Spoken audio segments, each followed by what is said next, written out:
था बस में, कंडक्टर हकलाता था, सवारी के पास में आया, कहाँ जाना है? तो सवारी भी नेचुरल, वो भी बीची सवारी भी काबा था, मुझे को कुकुलाना। तो उन्हें कहा तू मेरी नकल निकालता है क्या?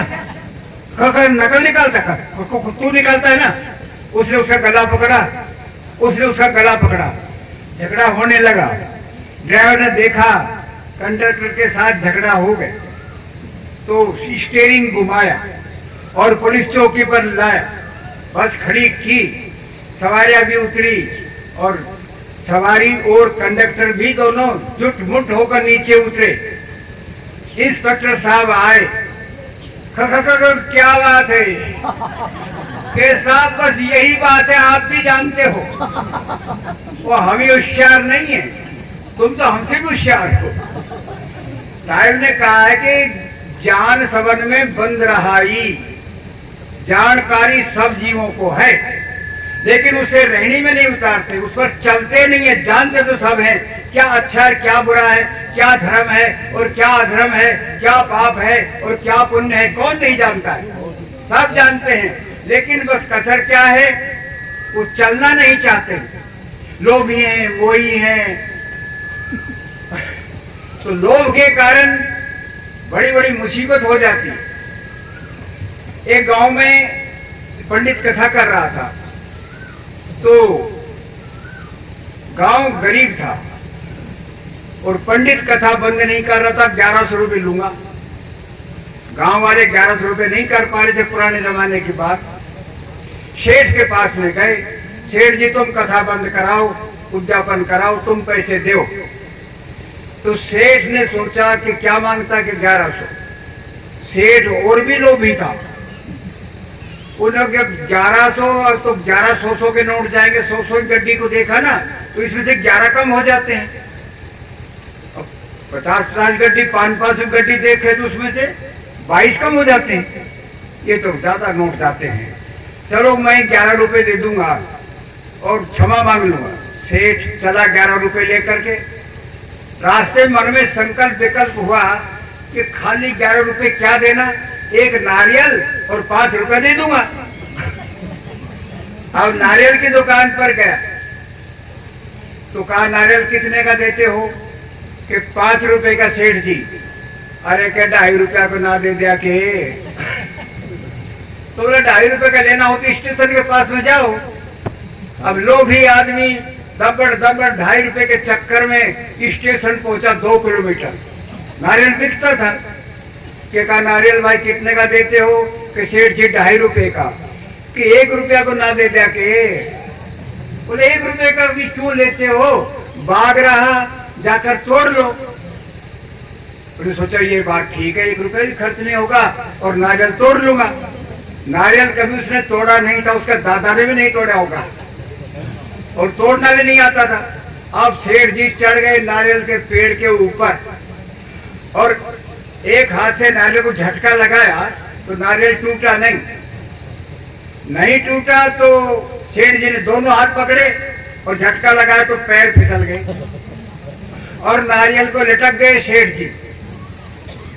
अब देखा ये तो गड़बड़ हो गई, नीचे देखा तो खाई खंदा के कांटे हैं, गिरूंगा तो बिल्कुल हाथ पैर टूटेंगे। तो एक हाथी वाला निकल रहा था दूर से, उन्हें आवाज लगाया, ओ भाई हाथी वाले, हाथी को इधर लाओ। हाथी वाले ने देखा भाई कोई लटक रहा है, हाथी नीचे लाया कि देख मैं तेरे को 101 रुपया दूंगा, जब तो वो 5 रुपया नहीं खर्च रहा था और जान पर बीती तो 101 देने को तैयार है। हाथी वान ने हाथी खड़ा किया और हाथी के ऊपर जैसे ही खड़ा हुआ उस सेठ जी के पैर छुए तो हाथी आगे निकल गया। अब सेठ के पैर पकड़कर हाथी वाला भी लटक गया। तो अब के सेठ जी, हाथी वाला कहता है कि सो तो नहीं, मैं तुमको 200 रुपए दूंगा, तुम हाथ मत छोड़ना। कि भैया मैं तो पहले छूटने को हो रहे थे, तू वो लटक कर सत्यानाश कर दिया। अब एक घोड़े वाला आ गया तो कहो भाई घोड़े को इधर लाओ, घोड़े को इधर लाओ। और देखा 2 आदमी लटक रहे, वो घोड़ा लेकर के आया कि तेरे को 500 रुपया देंगे, तू हमारे को नीचे उतार। घोड़ा नीचे लगा, घोड़ा नीचे लगाया, घोड़े पर सवार खड़ा हुआ और सेठ के पैर पकड़े तो घोड़ा निकल गया। अब 3 लटक गए। अब घोड़े वाला कहता है 500 की बात छोड़ो, मैं 1100 रुपये दूंगा, तुम हाथ मत छोड़ना सेठ जी। कि मेरे हाथ तो झूठने कोई, अब मेरे बस की बात नहीं है, मैं अकेला ही नहीं सहन कर पा रहा, तुम 2 लटक गए। तो सेठ जी के हाथ छूटे, धड़ाम से कुएं में गए। लोभ घड़ा मत कीजिए, लोभ बड़ा दुख दीन, 1 टका के कारने गया कुआ में दीन। ये हालात है।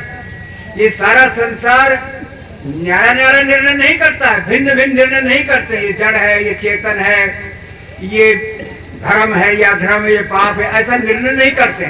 सब गदमद करते। एक पंडित जी थे, तो कहीं से आ रहे थे, जाट देवता आ गए हल लेकर के। तो जाट ने पूछा, पंडित जी हमारे दिनमान कैसे हैं? कि दिनमान तो ठीक है, लेकिन जो भी काम करना हो तो मेरे से पूछ कर करना। अच्छा ठीक है। लड़की की शादी करनी थी, घर आया तो सोचा पंडित जी से पूछ लेता हूँ। बैलों को बांध कर गया कि पंडित जी बच्ची की शादी करनी है, कब करूं? तो पंडित जी बोले जेठ में निर्जला गैस आती है, अबूझ सावा है, उसी के कर लेना। उसे मालूम था कि जमींदारों को गर्मी में फुर्सत मिल जाती है। तो आया और जब निर्जला गैस आई तो यहाँ तो नहीं जाता पहले। अब सोचा भोजन क्या बनाना है, तो पंडित जी के पूछे बिना वो बनाता नहीं था, कुछ भी काम नहीं करना था। गया पंडित जी के पास में कि पंडित जी भोजन क्या बनाऊं? पुराने बखत्ते का दाल मांडा, दाल चावल घी बुरा बनाना बरात के लिए। ये बात ठीक है। आ गया, सुबह से चावल उबालना शुरू किया और एक छप्पर के अंदर खड़ बिछाया, और पहले ऐसा ही तो होता था, और वो पर्दा टाक्या और एक को बैठा दिया हुक्का भर के।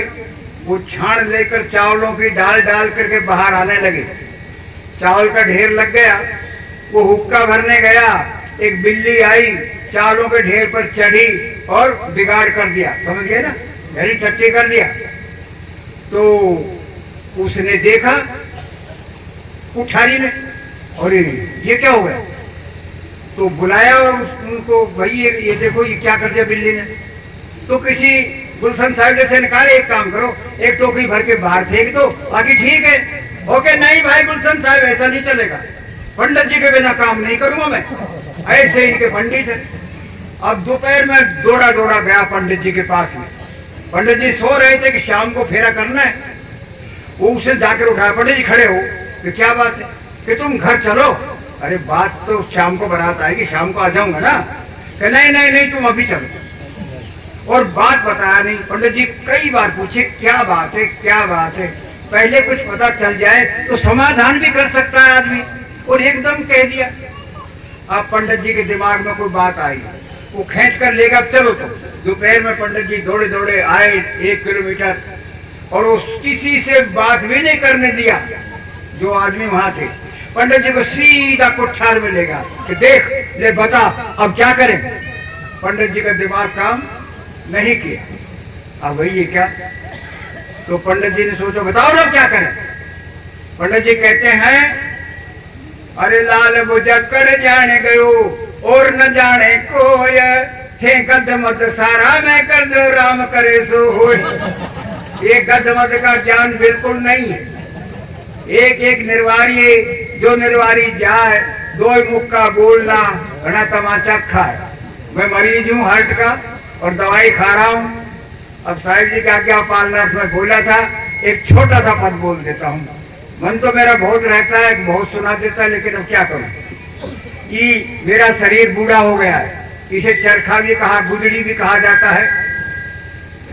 चरखा बल खाए गरी जुगर का तनवारी, चरखा बल खाए गरी जुगर का तनवारी, चरखा बल खाए गरी जुगर का तनवारी, चरखा बल खजरी बन से साज मंगायो चरखा के गुणिहार।